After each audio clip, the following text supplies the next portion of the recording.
Hi everybody, this is Colleen Doak. I'm going to give a quick overview to show you how to make use of this Excel file. What I have done here is I've created an Excel file that will allow you to use your cross-sectional data. And you can't do this using cross-sectional data for risk differences, but you can use the concept of the risk ratio comparisons and excess risk using risk ratios and apply that to odds ratios. So this is what I've done with the Excel sheet. First, just know that there are, so if you scroll all the way to the left, and the effect modification odds ratio tab, know that in the highlighted area where it says effect modifier group 1, effect modifier group 2, you can type in here your new labels. Then exposure, the yes condition, exposure, the no condition, outcome yes, outcome no. These categories you need to type in here your own labels, and it will put those labels in everywhere throughout the Excel sheet. That's going to make it much easier for you to know what to put in for each of these categories. So my effect modifier that I'm looking at. So rural versus urban, my effect modifier, boys versus girls, exposure, and my outcome is going to be nutritional stunting, growth retardation. So it's going to be a comparison of stunting versus no stunting, and every time I type in here, it's going to change the label. So what do? Okay, so once you have these labels changed, then you can see your effect modifier will be on your left side, your effect modifier yes condition. So here I can see that rural boys, I need to know, in order to fill in this table, the left side table, I need to know how many rural boys are stunted. That's where I wrote in 14,000. And how many are stunted? 1,000. Not stunted. Here it's 32,000. Now in the rural area, how many girls are stunted? That's where I wrote in 6,000. And how many are not stunted? That's where it's 45,000. Now these are made up numbers, but this is how you can get this information. Once you have stratified results, just like you did for confounding, you're going to have stratified 2x2 tables. So urban on the left side, rural on the right side, and then for the right side, for the urban boys, 1,000, and then 37,000 not stunted. Scrolling down one, how many girls are stunted and how many are not. So those 8 numbers, so those 2 stratified 2x2 tables, that's really what you need for this Excel file. Now, to understand what the Excel file is doing is also to understand the concept of Rothman's test for additive interaction. That is where he is first testing the risk of both together.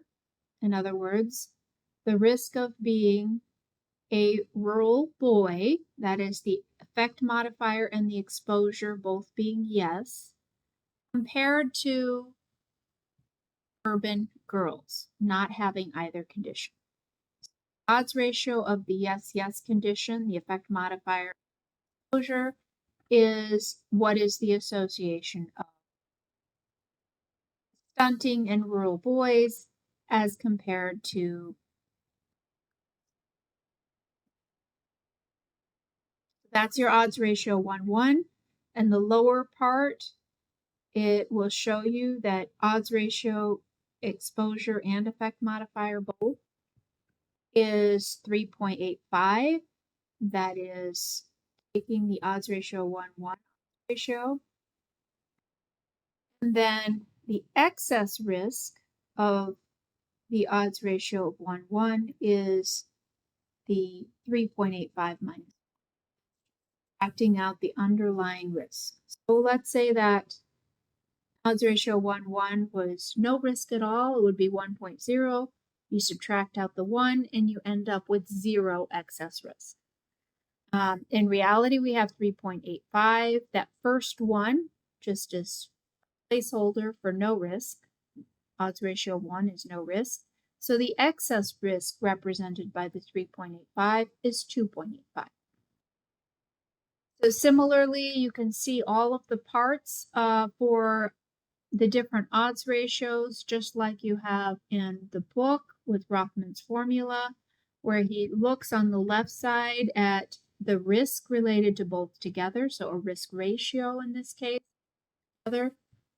Now, if the odds ratio approximates the risk ratio, then this would be an appropriate measure to say odds ratio both together, compared to the odds ratio of just being a boy or just having the exposure. That's the odds ratio 1, 0.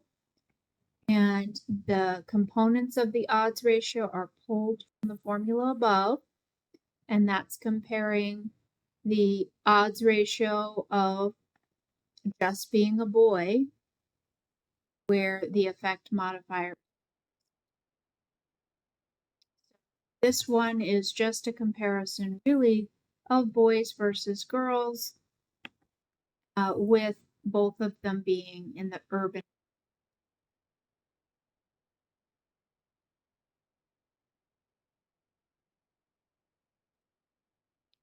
Then the odds ratio of just the effect modifier is just looking at the effect of being rural only. So for that, you're going to have a comparison between rural and urban girls. So the difference between your exposure group and your comparison group is always going to be urban girls. So the main exposure girls, you're just only that exposure. So as you scroll down, when you go to the odds ratio 1, 1, odds ratio 1, 0, odds ratio 0, 1, all the way across, you have the odds ratios related to those comparisons with the urban girls as your reference in all of the categories. Then subtracting each one of those odds ratios, you get the excess risk for both together. That's the 2.85. The excess risk of being urban, or just being rural, sorry, and the excess risk of just being. So that comes into the formula by comparing the excess risk of both together. That's 5 compared to, in other words, greater than, less than, or equal to the excess risk of just being a boy or just being.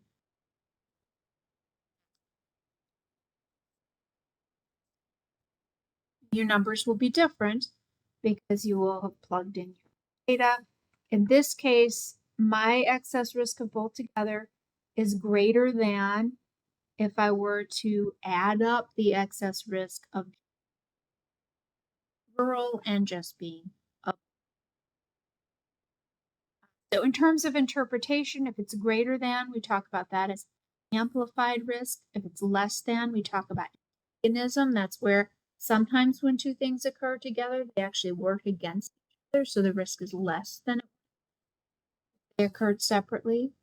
And then equal. So if you find that the condition where the two occur together is exactly the same as the excess risk where they occur separately, then we would say there is no additive interaction, they are equal, there is no effect. I hope this helps you. The first part is just to fill in the Excel file. If you aren't sure about your interpretation of the results, that's a really good focal point for the discussion board so that you can hash out your understanding of the concept of additive interaction by Rothman. Thank you.